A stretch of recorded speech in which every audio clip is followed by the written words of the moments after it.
আসসালামু আলাইকুম, স্বাগত লিডস নিউজে। সম্মানিত দর্শক, আপনি যদি জানতে পারেন ভোটের ঠিক আগে আগে রাজধানী সহ দেশের বিভিন্ন দর্জির দোকানে সেনাবাহিনীর পোশাকের আদলে পোশাক তৈরি হচ্ছে, সেনা পোশাক নকল, তাহলে আপনার মাথায় প্রথম প্রশ্নটা কি আসবে? আবার ঠিক সেই সময়ে যদি শোনা যায় ঢাকা ক্যান্টনমেন্টে রেড অ্যালার্ট চলছে, তাহলে প্রশ্নটা আরো কি ভয়ঙ্কর হয় না? প্রশ্নটা কি এরকম হয় না যে এই যে নকল সেনা পোশাক, এটা কারা পরবে, কেন পরবে, আর ভোটের দিনই বা কি হতে যাচ্ছে? সুপ্রিয় দর্শক শ্রোতা, সবকিছু ঠিকঠাক চললে ভোটের আর মাত্র দিন তিনেক বাকি আছে। এই সময় হঠাৎ করে ঢাকা সেনানিবাসে রেড অ্যালার্ট কেন? সত্যি কি রেড অ্যালার্ট জারি করা হয়েছে? যদি হয়ে থাকে, কেন এই সিদ্ধান্ত নেওয়া হলো? সোশ্যাল মিডিয়ায় এটা নিয়ে চর্চা আছে। আইএসপিআর বা সেনাবাহিনীর তরফ থেকে এ বিষয়ে কিছুই পরিষ্কার করা হয়নি বলেই আমি জানি। তাই প্রশ্ন যে আসলে কি হচ্ছে ক্যান্টনমেন্টে? একটি সেনা সূত্র বলছে নির্বাচন ঘিরে সেনাবাহিনীর ভেতরে অস্বস্তি রয়েছে, বিশেষ করে মুক্তিযুদ্ধ বনাম জামাত ইস্যুতে মতভেদ এখন আর চাপা থাকছে না। আপনারাও জানেন আসলে এটা অনেক দিন ধরেই, এই যে বিষয়টি বললাম মুক্তিযুদ্ধ বনাম জামাত বা মানে পাকিস্তান ঘেঁষা সেনা কর্মকর্তা বা ওই মনোভাবের এইরকম দুটো বিষয় নিয়ে পরস্পর বিরোধী পরিস্থিতিটি আসলে ঘনীভূত হচ্ছে অনেকদিন ধরে। এই পরিস্থিতিতে সেনা প্রধান জেনারেল ওয়াকার সতর্ক অবস্থায় রয়েছেন বলে জানা গেছে। খুব স্বাভাবিক, নির্বাচন ঘিরে বাহিনীর ভাবমূর্তি প্রশ্নবিদ্ধ হলে এটির দায়ভার তো তাকেই নিতে হবে নাকি? এই কারণে হয়তো তিনি সতর্ক রয়েছেন, এতে দোষের হয়তো কিছুই নেই। এরই মধ্যে সোশ্যাল মিডিয়ায় ছড়িয়ে পড়েছে একটি ভিডিও। তাতে স্পষ্ট হয়ে উঠেছে, মানে ভিডিও ক্লিপ, এতে স্পষ্ট হয়েছে নির্বাচনের আগে সেনাবাহিনীর পোশাকের মতো ইউনিফর্ম বানানো হচ্ছে দর্জির দোকানে, এবং সেই পোশাক পরে কিছু তরুণ এখানে সেখানে মহড়াও দিচ্ছে। এরকম একটি ভিডিও ক্লিপ রয়েছে আমার সংগ্রহে। আমি সঙ্গত কারণেই এটি প্রকাশ করলাম না, তবে প্রয়োজন হলে এটি আমি ডেসক্রিপশন বক্সে বা কমেন্ট সেকশনে দিয়ে দেব। বেশ কয়েকদিন হলো আমি এই সংক্রান্ত যে ভিডিও ক্লিপটি দেখেছি এটি নিয়ে ভাবছিলাম, অপেক্ষা করছিলাম সরকার বা সেনাবাহিনীর তরফে এ নিয়ে কিছু বলা হবে, এটি প্রত্যাশা করছিলাম। কিন্তু না, সরকারিভাবে এই পোশাকগুলো কার জন্য, আদৌ সত্যি কিনা, হচ্ছে কিনা, কেন দর্জির দোকানে এভাবে তৈরি হচ্ছে, তার কোনো ব্যাখ্যা পাওয়া যায়নি, অন্তত আমি দেখিনি। কিন্তু অভিযোগের ভাষ্য তো ভয়াবহ। এই পোশাক পরে কোনো গোষ্ঠী নাকি ভোটের দিন ভয় দেখাতে পারে। আচ্ছা, কাকে ভয় দেখাবে? নিশ্চয় ভোটারদের। কোন ভোটারদের? যেই ভোটারের ভোট আমি পাবো না তাকেই তো ভয় দেখাবো, তাই নয় কি? দর্শক, আপনারাও কিন্তু বিষয়টি বুঝতে পারছেন। এছাড়া কেন্দ্র দখল বা ইলেকশন ইঞ্জিনিয়ারিং এও নাকি নামতে পারে ওই গোষ্ঠীটি। এটা যদি সত্যি হয়, তাহলে প্রশ্নটা শুধু নির্বাচন নয়, রাষ্ট্রীয় নিরাপত্তা নিয়েও কিন্তু ওঠা স্বাভাবিক। সেক্ষেত্রে সরকার কি পদক্ষেপ নিচ্ছে, দেশের নাগরিক হিসেবে এটি আমাদের জানবার অধিকার রয়েছে। আর ইলেকশন ইঞ্জিনিয়ারিং নিয়ে চারিদিকে তো কথা হচ্ছে অনেক দিন ধরে, গত বেশ কিছুদিন ধরে হচ্ছে। আপনার কি মনে হয় এই যে ইলেকশন ইঞ্জিনিয়ারিং এর কথা হচ্ছে, একে অন্যের দিকে আঙ্গুল তুলছে, গণমাধ্যমে আসছে যে অমুক দল ইলেকশন ইঞ্জিনিয়ারিং করছে বা করতে পারে ইত্যাদি ইত্যাদি, কারচুপির কথা তো আছেই, এই অভিযোগ পুরনো। তাহলে এটা কারা করতে পারে? তখনই প্রশ্ন আসে যে কারা এই বিশেষ কৌশলে এগিয়ে আছে। এটি একটি গুরুত্বপূর্ণ ইঙ্গিত। মজার বিষয় হচ্ছে নির্বাচনে অংশ নেওয়া, আমি যদি প্রধান তিনটি ধরি, যে বিএনপি, জামাত, এনসিপি কেও যদি ধরি, তরুণ নেতা হিসাবে এবং প্রধান উপদেষ্টা ইউনূসের অত্যন্ত পছন্দের দল হিসেবে এই দলের তরুণ নেতাদের প্রতি তার যে স্নেহ, এইসব বিবেচনা করি কিন্তু এই তিনটিকে আমি বিবেচনায় আনলাম আজকের আলোচনার জন্য। এখন এই তিনটি সক্রিয় শক্তিই বলছে ইলেকশন ইঞ্জিনিয়ারিং হচ্ছে বা হবে। যেমন এনসিপি নেতা নাহিদ বলছেন এই ইঞ্জিনিয়ারিং এর পেছনে আছে সরকারি প্রশাসনিক নেটওয়ার্ক। বিএনপির একাধিক নেতাও এই বিষয়ে কথা বলছেন। তোপ দাগাচ্ছেন, জামাতও এই আলোচনায় পিছিয়ে নেই, অর্থাৎ একে অন্যের ঘাড়ে বন্দুক তাক করে সমালোচনাটি করছেন। তবে রাজনীতির বিশ্লেষকরা বলছেন ইলেকশন ইঞ্জিনিয়ারিং প্রশ্নে জামাতের দিকেই নাকি অনেকে অভিযোগের আঙ্গুল তুলছেন। কারণ কি? তারা বলছেন বর্তমান প্রশাসনে জামাতের শক্ত অবস্থান রয়েছে, এটি আমরা অনেকেই জানি।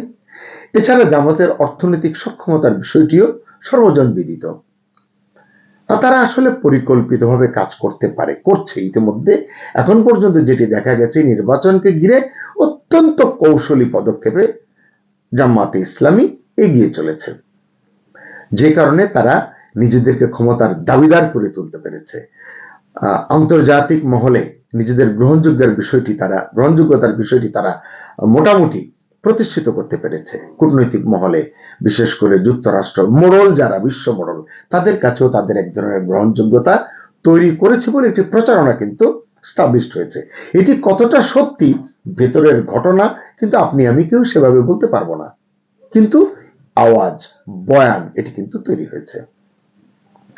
এছাড়া মাঠ প্রশাসনে উল্লেখযোগ্য সংখ্যক ডিসি, এসপি এরা যে জামাত ঘেঁষা বা জামাতের সদস্য বা জামাতের প্রতি তারা অনুরক্ত, এটা কিন্তু অনেকেই আমরা আলাপ আলোচনা করি। সত্য মিথ্যা হচ্ছে অন্য বিষয়। পাশাপাশি প্রশাসনে জামাত ঘেঁষা কর্মকর্তাদের উপস্থিতি, এটিও খুব আলোচনার বিষয়। এই সবাই মিলে এই যে ইলেকশন ইঞ্জিনিয়ারিং প্রশ্নে জামাতকে আসলে অভিযোগের কেন্দ্রে তুলে এনেছে বা অভিযোগের কেন্দ্রে রাখছে। সত্য মিথ্যার কথা তো হলো পরীক্ষা নিরীক্ষার শেষে বলা যাবে, তদন্ত শেষে বলা যাবে, কিন্তু আলোচনাটি এখন এরকমই। এমনকি আপনারা এটিও শুনেছেন বিভিন্ন, বিশেষ করে সোশ্যাল মিডিয়ায়, সেনা প্রধানের জামাত ঘনিষ্ঠতার কথাও অনেকে আলোচনায় টেনে আনেন। অন্যদিকে বিএনপি বলছে দল হিসেবে তারা ব্যাপক জনপ্রিয়, এই জনপ্রিয়তার জোয়ারেই বা জোরেই তারা আগামী নির্বাচন জিততে চলেছে, তাই ইলেকশন ইঞ্জিনিয়ারিং এ নামার তাদের কোনো প্রয়োজন নেই। এটি তো আসলে বাত কা বাত, আসলে ভেতরের খবর তো আমরা কেউ জানি না। তবে এই আলোচনার মধ্যেও প্রধান উপদেষ্টা ইউনূস এবং সেনা প্রধান জেনারেল ওয়াকার, এই দুইজনের সমীকরণটাও কিন্তু একটু আলোচনা করা যেতে পারে বা আলোচনা করা দরকার। পর্যবেক্ষক মহল একটি কথা গুরুত্ব দিয়ে বলছেন, তা হলো প্রধান উপদেষ্টা ইউনূস বিএনপি বা জামাতের মধ্যে কোন দলকে ক্ষমতায় নিয়ে যেতে চান সেটা এই মুহূর্তে সবচেয়ে গুরুত্বপূর্ণ। মানে ভয়াবহ বিষয় নয় কি, নির্বাচনে ভোট কে কত পাবে তার ভিত্তিতে সরকারে যাওয়ার বিষয় আছে। কেন এটি মোহাম্মদ ইউনূসকে তাক করা হচ্ছে, তাকে কেন টার্গেটে আনা হচ্ছে? যাই হোক, এরপর আছে মার্কিন যুক্তরাষ্ট্রের ভূরাজনৈতিক হিসাব নিকাশ, মানে বাংলাদেশকে নিয়ে। ইন্দো প্যাসিফিক অঞ্চলে মার্কিন যুক্তরাষ্ট্রের আধিপত্য রক্ষার যে সমীকরণ, সেটি আছে এখানে। এবং সর্বোপরি ভারতের সঙ্গে যুক্তরাষ্ট্রের সম্পর্কের যে নানান হিসাব রয়েছে, সেটি কেমন, সেটি কি দাবি করে, এসবের ভিত্তিতে আসলে বাংলাদেশের নির্বাচনটি প্রভাবিত হতে পারে, এটি রাজনৈতিক বিশেষজ্ঞরা অহরহ বলছেন। টেলিভিশন টক শোতেও এই বিষয়গুলো নিয়ে আলোচনা হচ্ছে। এখন প্রশ্ন হচ্ছে যে এই যে যুক্তরাষ্ট্র বলুন, ভারত বলুন বা অন্য কোনো চীন বলুন, রাশিয়া বলুন, তারা আসলে কি চাইছে, কোন শক্তিকে বাংলাদেশে তারা ক্ষমতায় আনতে চাইছে? আসলে তাদেরকে কিছু করবার আছে, কেন থাকবে? ভোট হবে বাংলাদেশে, দেশের জনগণ ভোটাধিকার প্রয়োগ করবে, তাদের প্রতিনিধি নির্বাচন করবে, কেন আমরা অন্যকে নিয়ে আলোচনা করছি? দুঃখজনক হলেও সত্য, এটি আসলে বাংলাদেশের এক ধরনের ট্রেডিশন। এটি যতই দুর্বলতা ভাবা হোক না কেন, অতীতেও হয়ে এসেছে এরকমটি। প্রশ্ন হচ্ছে যে কার ইশারায় ইউনূস সরকার বা প্রধান উপদেষ্টা ইউনূস এই নির্বাচনটি আসলে করছেন এবং কার এজেন্ডা তিনি বাস্তবায়ন করতে চলেছেন? একটি সূত্র জানিয়েছে সেনানিবাসের অভ্যন্তরীণ যে অস্থিরতার কথা বললাম, যে রেড অ্যালার্টের কথা, এর মধ্যেও সেনা প্রধান জেনারেল ওয়াকার সহকর্মীদের নিয়ে, উচ্চপদস্থ কর্মকর্তাদের নিয়ে ঘন ঘন বৈঠক করছেন।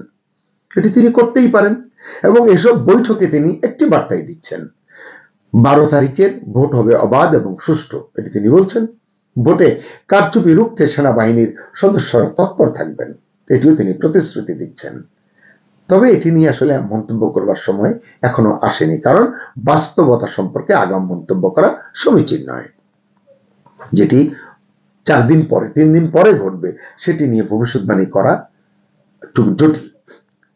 আপনারাও জানেন যে প্রধান উপদেষ্টা দীর্ঘদিন ধরেই বলছেন নির্বাচনে সেনাবাহিনীকে বড় ভূমিকা পালন করতে হবে। প্রকাশ্যে সেনাপ্রধানও সেই লাইনেই হয়তো হাঁটছেন, কিন্তু ভেতরে ভেতরে এই দুজনের সম্পর্ক যে পুরো মসৃণ নয়, মানে সরকারের সঙ্গে সেনাবাহিনীর বা প্রধান উপদেষ্টার সঙ্গে সেনাপ্রধানের, তাও প্রায় ওপেন সিক্রেট।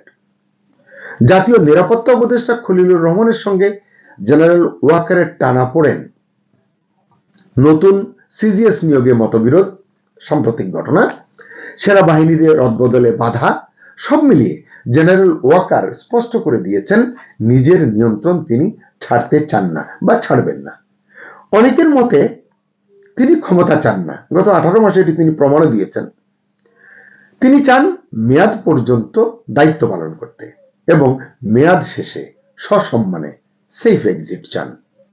এজন্য তিনি এমন সরকার চান, নতুন এমন সরকারকে তিনি চান যারা তাকে বিপদে ফেলবে না। তার অবসর জীবন বা দায়িত্বের বাকি সময়টুকুতে কোনো বিঘ্ন ঘটুক, এটা জেনারেল ওয়াকার চান না। এজন্যই নীরবে অথচ সুকৌশলে তিনি আওয়ামী লীগকে নির্বাচনী দৌড় এবং ক্ষমতার রেস থেকে দূরে রাখতে চান। একটি সূত্র বলেছে যে এই কলকাঠির নাড়ার পেছনে জেনারেল ওয়াকার গুরুত্বপূর্ণ ভূমিকা পালন করেছেন এবং এখন পর্যন্ত সেভাবেই সবকিছু এগোচ্ছে বলে মনে করেন ওয়াকিবহাল মহল। এই এত সব আলোচনার মাঝেই বাংলাদেশ নৌবাহিনীর একটি ঘোষণা হতচকিত করেছে অনেককে। কি বলেছে তারা? নির্বাচনের সময় 7টি যুদ্ধ জাহাজ স্ট্যান্ড বাই থাকবে। মানে অনেকেই অবাক হয়েছেন, প্রশ্ন করছেন জাতীয় নির্বাচনে যুদ্ধ জাহাজ কেন স্ট্যান্ড বাই রাখতে হবে? তারা প্রশ্ন করছেন একই সঙ্গে এমন কিছু কি আছে যে বহির্দেশীয় কোনো হুমকি রয়েছে? যদি থাকে সেটা কি মিয়ানমার সীমান্ত দিয়ে কোনো হুমকি, নাকি বঙ্গোপসাগর হয়ে আসতে পারে এমন কোনো আশঙ্কা, এমন কোনো হুমকি? তারা এটাও বলছেন যে ভারতকে নিয়ে কোনো খারাপ কিছুর আশঙ্কা কি করছে সরকার বা নৌবাহিনী, সশস্ত্র বাহিনী? সত্যিই যদি এই বিষয়ে কিছু থাকে, দেশের মানুষকে সেটা জানানো হচ্ছে না কেন, এটিও একটি বড় প্রশ্ন। তবে এই যে এত প্রশ্নের মানে আসলে পরিষ্কার কোনো উত্তর কেউ দিচ্ছে না, এই কারণেই জটিলতাগুলো বাড়ছে, গুজব গুঞ্জন সৃষ্টি হচ্ছে।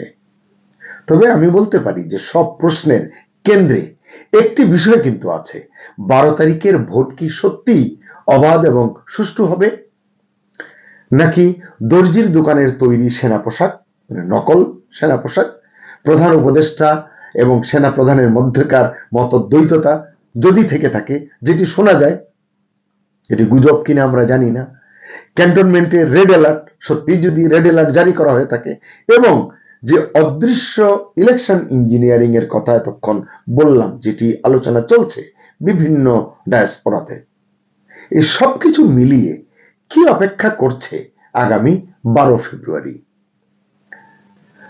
আমরা কি আসলে একটি সুষ্ঠু গ্রহণযোগ্য নির্বাচন পাবো 12 তারিখে, নাকি আমরা আবারও মুখোমুখি হব আরো একটি নিখুঁতভাবে ম্যানেজড নির্বাচনের, যেটি আসলে জাতির আকাঙ্ক্ষার পরিপন্থী? সুপ্রিয় দর্শক শ্রোতা, আপনি বলুন, দর্জির দোকানে তৈরি হওয়া নকল সেনা পোশাক কারা পরবে? ভোটের সঙ্গে এর কি সম্পর্ক এবং ভোটের দিন আসলে কি ঘটতে যাচ্ছে? আপনার মতামত জানান কমেন্টে। ভালো থাকুন সবাই। আল্লাহ হাফেজ।